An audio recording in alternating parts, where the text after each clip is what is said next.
What is going on, ladies and gentlemen? We are back once again, and yes, this may be a late movie review, but we're finally getting it done out of the way. If you guys remembered, I did review this earlier in the year, and we do have where is Constantine City of Demons.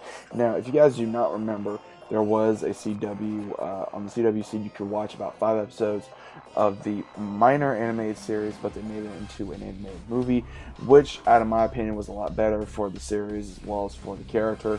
But if you guys want to recap, I'm going to go ahead and recap it so far. That way we can go ahead and talk about it for the rest of things that we did not discuss.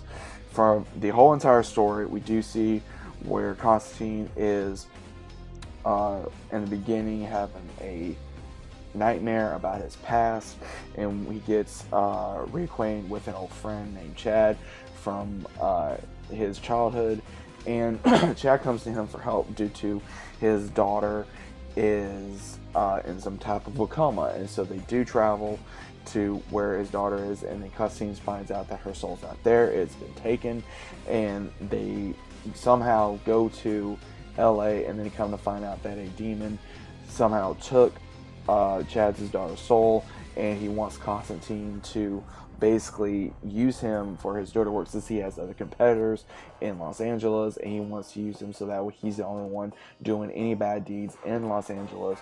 But then once it kind of goes through all the rhythms, Constantine later finds out that is the same demon that took the girl Astra from his past in Liverpool, which we do get to see a hint of his past, of how him and Chaz grew up together. They formed a band, and John started learning more about the occult. He started becoming more into dark arts, and when the girl Astra's father was really into the occult, he even tried killing his daughter, and to stop him, John raised a even powerful demon to stop it from happening, but he did not use a binding spell, so it killed everyone in the process, and it took Astra to hell. And then John has not even seen or heard anything from anyone since. So it really goes into the origin of what happened to Constantine, why he has such a huge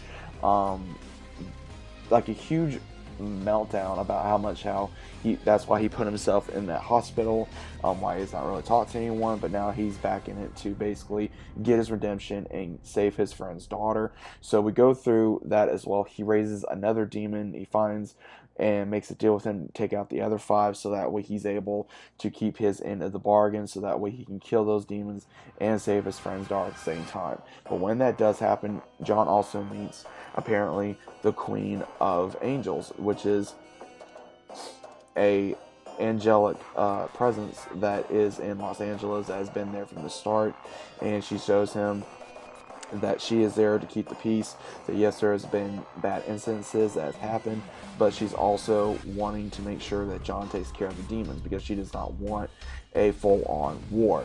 So when that happens, he does also what she asks, and then he finds out that the demon he made a deal with, as well as her, are in cahoots, and they soon find out that no matter what they do, the demon's not going to let go of his friend's daughter. So it really tears John apart. It tears up their friendship even more.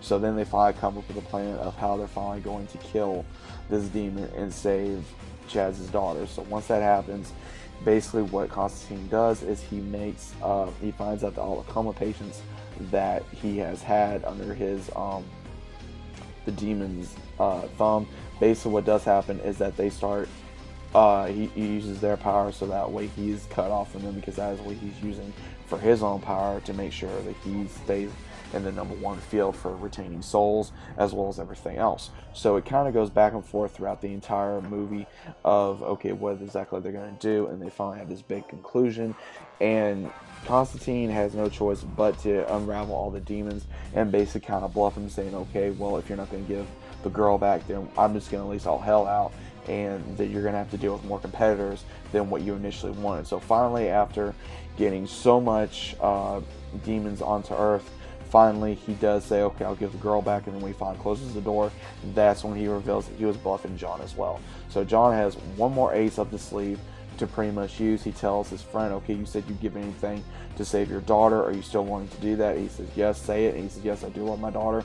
So finally, he uses all the love that his daughter and his wife had for him to save his child, and at the same time it kills the demon. And at the very moment, the demon even says that Astra, he can bring John to her to save her from hell, and John does consider it, but at the same time he says no. So at the very end of it, they do save his friend's child, and at the same time he also reveals that they came with a huge price. He does reveal that at that time that magic always has a price, and he basically revealed all the love and memories that they had of him is now gone. So his wife does not remember anything other than a one-night fling. His daughter never knew that she even had a father. And once he starts realizing what John is telling him, then John also tells him he had to put a little bit more in there to finally kill him, which was their friendship as well. So he now knows he does not have a wife or a child, as well as he never knew John to begin with. So he used everything he had in one blast to make sure he saved his friend's child. At the same time, his friend would lose his memories, which was a hell of a price to pay. But at the same time, he did what he had to do to make sure that his friend's daughter was safe. So it does end at the very end of it that he tells the one that is Angela, which is the Queen of Angels in Los Angeles. He does tell her after she uses a man's body, because she's able to jump from body to body. He does tell her that please take care of him. She says she will. And then he kind of goes about his way at the same time as we always see Constantine does. So in all aspects, guys, this was a great movie. If you guys are a fan of Constantine, if you guys are a fan of DC comics or anything in nature, I do recommend you guys check this out. Watch the movie. It does show a lot more than the show did. There was hints of the show in there from previous footage, but this showed a lot more footage. It was a lot more entertaining. It's about, I want to say 90 minutes long, so it was a good film.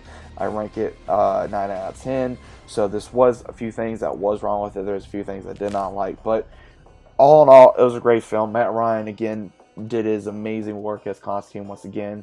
If you guys are not aware, you can see him on Legends right now. So go ahead and check this movie out. Let me know what you think about it in the comments down below. I gave you a short version of the movie, so that way you guys can get kind of a hint of what's going on. A lot of action, a lot of comedy, great animation, everything in the process. Again, hope you guys enjoyed. If you're new to the channel, consider about subscribing. Leave down below, and I'll see you on the very next one.